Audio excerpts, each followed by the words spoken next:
Доброе утро. Телеканал БСТ продолжает свое вещание. Прямой эфир программы «Салям». В студии по-прежнему Сяуш Шармазаде и моя коллега Юлия Исанбердина.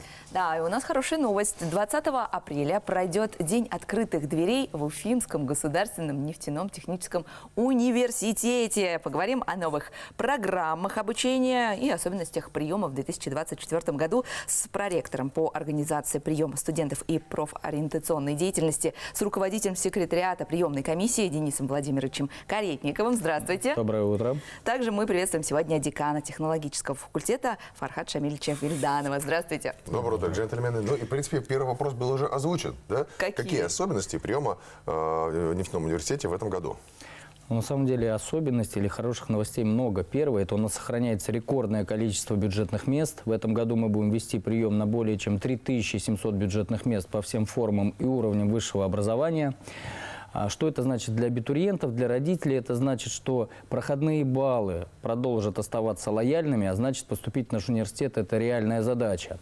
Также, наверное, необходимо учитывать, что в этом году мы учитываем все предметы ЕГЭ, которые есть в списке. Это значит, что поступить в УГНТУ можно и с географией, и с биологией, и с английским, в том числе на технические специальности. Естественно, основной объем – это физика и химия. Мы ждем именно таких ребят, но перечень расширен. Это тоже, скажем так, дает дополнительные возможности для поступления в наш университет. Мы расширили перечень оснований для получения дополнительных баллов. С этого года мы учитываем не только аттестат с отличием ГТО, участие в олимпиадах, но и волонтерство.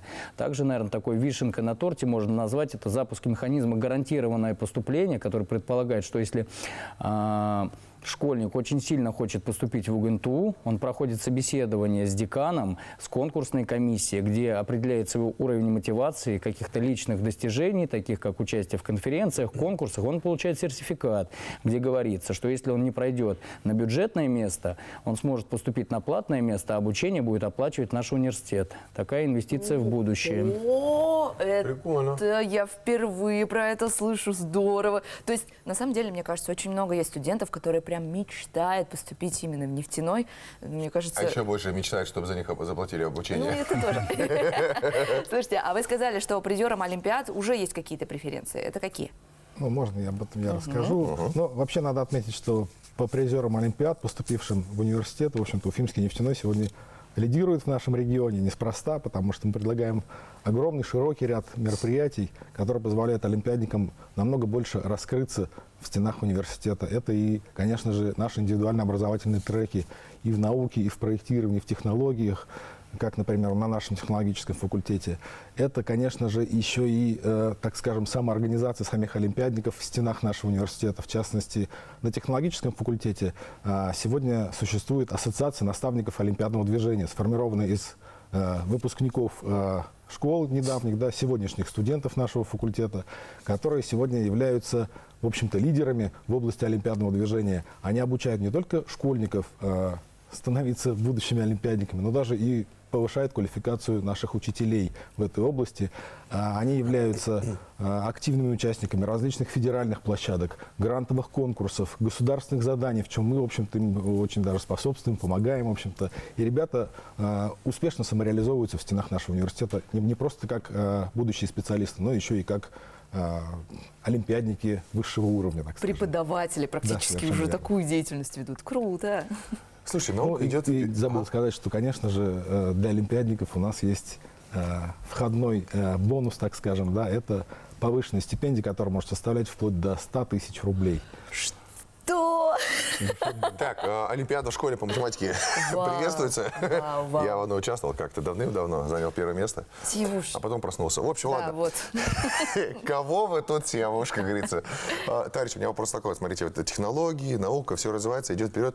Принимаются ли какие-то меры, так скажем, для повышения качества образования, да, тех же самых научных исследований в УГТУ?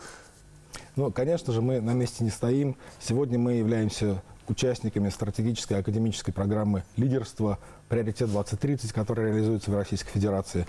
Надо отметить, что мы, в общем-то, единственный нефтегазовый вуз страны, который вошел в эту программу. И, конечно же, в этой области мы стараемся внедрять самые прорывные, самые инновационные методы. В частности, на технологическом факультете реализуется так называемая мультитрековость образования, когда мы студенту в течение первых 2 курсов позволяем понять, кем он хочет стать, кем он будет успешнее, соответственно, проектировщиком, производственником или исследователем, соответственно.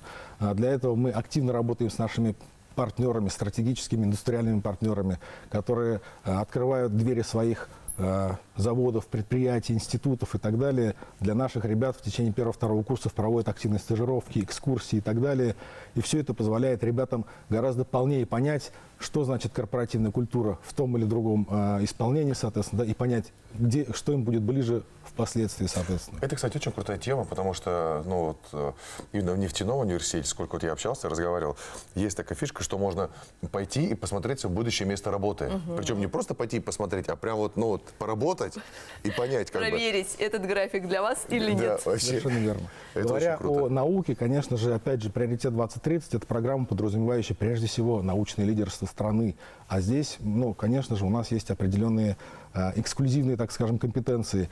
И в рамках этих научных исследований мы активно привлекаем молодежь и студентов, начиная с первого курса, образуя так называемые научные сообщества, научные кружки, и студентов постарше, которые уже входят в настоящий, в рабочий научный коллектив, получая повышенные стипендии и впоследствии даже повышенную, в общем-то, заработную плату. Приятно. Ну и вообще это способствует развитию науки Конечно. в целом в нашей стране. Это очень похвально. А вот есть ли планы какие-то по развитию инфраструктуры университета? Ведь студенчество – это не только учеба. Ну, сегодня мы, в общем-то, приросли еще и межвузовским кампусом наряду с другими университетами нашей республики. Помимо всего прочего, наша инфраструктура – это не только корпуса в Черниковке, да, это еще и архитектурно-строительный институт в Зеленой Роще, это и корпус на Акназарова, это институт экономики и сервиса на Чернышевского, да.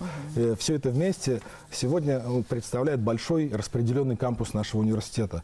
И ребята могут попасть в любую из этих локаций, потому что у нас так или иначе все активности распределены по всем областям нашего кампуса. Кроме того, активно внедряются, активно строятся, активно создаются новые лаборатории, научные лаборатории, где ребята также реализуют себя на совершенно новом оборудовании, приобретая совершенно новые компетенции с нашими ведущими научными руководителями.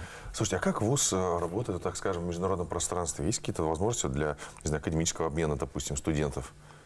Ну, на самом деле ВУЗ не просто работает, а активно включен в международную образовательную деятельность. У нас обучается более 2000 иностранцев. Только по итогам приема этого года было зачислено более 1000 иностранцев. Это говорит о спросе на наши образовательные программы. И здесь возможности двухсторонние. С одной стороны, это обучение иностранцев, что, наверное, говорит об узнаваемости, о бренде нашего университета. С другой стороны, различные возможности для наших студентов по обучению, по сетевому взаимодействию с образовательными организациями других стран, других регионов. Во-первых, это страны СНГ. Во-вторых, сейчас, как вы знаете, вектор на восток. У нас ребята обучаются по сетевой форме с различными университетами Китая. Поэтому все возможности присутствуют. И, что самое главное, наши студенты ими активно пользуются. Это здорово. У нас не так много времени осталось. Мы, конечно, понимаем, что еще куча планов по развитию программ обучения в университете. И хотелось бы об этом больше узнать. Но, кажется, дорогие телезрители, вам придется самостоятельно об этом почитать. Я думаю, вся информация есть на сайте вуза. Ну и там же, естественно, все подробности о том, как пройдет 20 уже, правильно? 20 апреля День открытых дверей. Если у вас еще остались вопросы, я уверена, что они есть. Приходите, посмотрите своими глазами на то, как Уфимский государственный нефтяной технический университет готов помочь вам вырасти в настоящего профессионала. Так что, чем, как говорится, 10 раз услышать, лучше один раз прийти, посмотреть, пощупать ручками, пройтись и помечтать, а как я здесь буду учиться. И напоминаем, да, что нефтяной технический университет – это не только газ и нефть, это еще очень много других специальностей. Так что приходите, друзья, и изучайте. Мы благодарим наших гостей проекта по организации приема студентов при ориентационной деятельности, руководителя секретариата приемной комиссии УГНТУ Дениса Владимировича Каретникова, а также декана технологического факультета Фархада Шавильевича Вильданова. Спасибо вам большое, удачного вам дня открытых дверей, но и побольше умов, чтобы блистать и прославлять нашу республику. Спасибо.